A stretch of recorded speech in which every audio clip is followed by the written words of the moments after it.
আল্লাহ, ফিলিস্তিনের মুসলমানদের কি অপরাধ তুমি বইলা দাও। কোলের শিশু এক মা বলে আমাদের ঈদ নাই, আর বিশ্ব মুসলিম তোমাদের কাছে আমার কোনো নালিশও নাই, ঈদ করবো জান্নাতে। ওই মা চিৎকার মেরে বলে আমাদের ঈদ হবে জান্নাতে।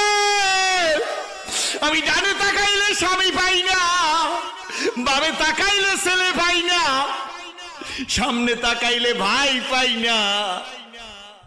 আমি 3 দিন যাব এইখানে বসা, বাড়ি একটা ছোট্ট বাচ্চা আছে, এক বাটি আটা নিয়ে যাব।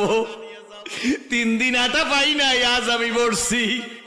আল্লাহর কাছে বলি বাটিতে আটা না দিলে আমি আল্লাহ বাড়ি যাব না। ও মালিক, আমার ফিলিস্তিনের মুসলমানদেরকে আর কাঁদাইও না।